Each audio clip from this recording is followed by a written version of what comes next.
అది municipality collector దగ్గర నుంచి గవర్నమెంట్కి వెళ్తుంది. గవర్నమెంట్ క్యాబినెట్లో పెట్టి నిర్ణయం తీసుకోవాలి. అది తప్పకుండా 2000 గజాలు బీసీ భవన్కి వస్తుందని చెప్పి నేను మాటిస్తూ, అదేవిధంగా ఈ గుడివాడ నియోజకవర్గంలో బీసీ కమిటీ నిర్వహించి నరసింహరావు, మల్లేశ్వరరావు, ఇతర సభ్యులందరూ కలిసి ఇక్కడ జ్యోతిరావు పూలే గారి విగ్రహం, ఆయన సతీమణి సావిత్రి పూలే గారి విగ్రహాన్ని ఇక్కడ పెట్టుకోవటం, అదేవిధంగా బీసీ కార్యవర్గం ద్వారా అనేక కార్యక్రమాలు చేస్తూ బీసీలని చైతన్యవంతులుగా ఇంకా తీర్చిదిద్దాలి. మనకి బీసీలు ఇంత పర్సంటేజ్ ఉన్నాం, ఇది ఎవరో ముష్టేస్తే వచ్చేటువంటి పదవులు కాదు, మన హక్కుగా సాధించుకోవాలి. ఈ రాష్ట్రంలో కానీ దేశంలో కానీ పార్లమెంట్లో అసెంబ్లీలో చట్టం తీసుకొచ్చి ఎస్సీ ఎస్టీలకు ఏ రకమైనటువంటి రిజర్వేషన్ ఉందో పార్లమెంట్లో అసెంబ్లీలో ఆ రకంగా వాళ్ళకు ఉన్నటువంటి జనాభా నిష్పత్తి ప్రకారం చట్టాన్ని తీసుకొచ్చి ఎవరు పోటీ చేసినా కూడా ఆ ప్రాంతంలో బీసీని అయి ఉండేటట్టు చట్టాలు తేవాలని చెప్పి ఆర్ కృష్ణయ్య గారి ఆధ్వర్యంలో మరి ఆయన్ని చేస్తున్నటువంటి ఉద్యమాలకి ప్రతి చోట నుంచి మద్దతుగా వీళ్ళు చేస్తున్నటువంటి కార్యక్రమాలని మనందరం కూడా చూసాం. తప్పకుండా బీసీల్లో చైతన్యం రావాల్సినటువంటి అవసరం ఉంది.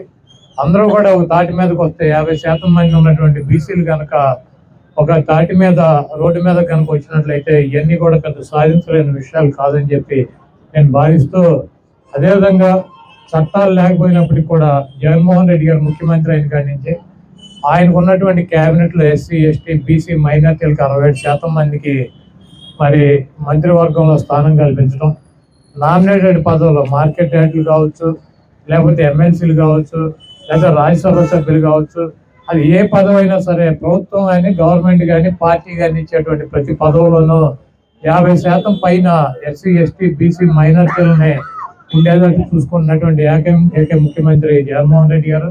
ఈ బీసీ గణన కూడా చేపడటం మరి బీసీలకి ఎంతో కొంత మేలు జరుగుతుందని చెప్పి నేనైతే భావిస్తున్నాను. అదేవిధంగా గుడివాడ నియోజకవర్గంలో అయితే బీసీ గణన కులాల వారీగా ఇవన్నీ కూడా నేనేదో సుమారుగా నాకున్న పరిజ్ఞానంతో మిడిమిడి పరిజ్ఞానంతో నేను ఎన్నికల్లోకి ఎప్పుడు పాల్గొంటా కాబట్టి నేను లెక్కలు తీసుకుంటూ ఉంటాను. దాంట్లో నాకు వచ్చినటువంటి ఫీడ్బ్యాక్, నేను తీసుకొచ్చినటువంటి లెక్కల ప్రకారం గుడివాడలో ఎస్సీలు దాదాపు 59,000 మంది ఉన్నారు. అదేవిధంగా ఎస్టీలు ఒక 3,500 మంది ఉన్నారు. ఓసీలు అప్పర్ క్యాస్టులు అంటే ఓసీలు కమ్మ, కాపు, వైశ్య, బ్రాహ్మలు, రాజులు, రెడ్డిలు, జైన్స్ వీళ్ళందరూ కలిసి వెలందూరులు అంతా కలిపి కూడా 45,000 మంది లేదు. అదేవిధంగా బీసీ కులాలు వచ్చేటప్పటికి 80,000 మంది పైన బీసీ కులాలు ఉన్నాయి. ఒక ముస్లిమ్స్ 13,500 మంది మైనార్టీస్ ఉన్నారు. ఏదైనప్పటికీ కూడా ఎస్సీ ఎస్టీ బీసీ మైనార్టీల్లో అత్యధిక పెద్ద వర్గంగా గుడివాడ నియోజకవర్గంలో కూడా 40% పైన బీసీ వర్గాలే ఉన్నాయి. తప్పకుండా ఈ గుడివాడ నియోజకవర్గంలో కానీ రాష్ట్రంలో కానీ బీసీలకు న్యాయం జరగాలంటే ఇప్పుడు ఉన్నటువంటి పరిస్థితుల్లో వైఎస్ఆర్ కాంగ్రెస్ పార్టీ అధికారంలో ఉంటే, జగన్మోహన్ రెడ్డి గారి పొజిషన్లో ఉంటేనే అది సాధ్యం అవుతుందని చెప్పి నేను భావిస్తున్నాను. ఎందుకంటే ఎదురుగుండా అల్లూరి సీతారామరాజు గారి విగ్రహం ఉంది. ఆయన్ని మన్యం వీరుడు అంటారు. ఆయన్ని రాజుల కన్నా ఎక్కువ ఎస్టీలు పూజిస్తారు, ఎస్టీలు గౌరవిస్తారు. ఎందుకంటే ఆయన జీవితాంతం కూడా మన్యంలోనే గడపడం, ఎస్టీల యొక్క బాగు కోసం, వాళ్ళ యొక్క అభ్యున్నతి కోసం ఆయన జీవితాన్ని దారపోసి 33 సంవత్సరాల వయసులోనే ఆయన మరణించడం కూడా జరిగింది.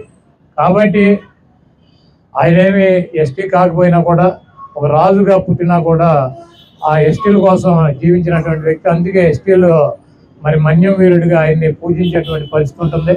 డెఫినెట్గా బీసీలకి న్యాయం చేయాలని చెప్పి పోరాటాలు చేసినటువంటి వాటిల్లో వాళ్ళని పైకి తీసుకురావటానికి వాళ్ళ జీవితాన్ని దారపోసినటువంటి వ్యక్తులుగా ఆర్ కృష్ణయ్య గారిని మన రాష్ట్రంలో చెప్పుకోవాల్సినటువంటి పరిస్థితి ఉంటుంది. అయినప్పటికీ అటువంటి వ్యక్తులు ఎన్ని ప్రభుత్వాలు ఉన్నా ఏ ప్రభుత్వాలు ఉన్నా కూడా పోరాటం అయితే కనుక చేస్తూనే వచ్చారు.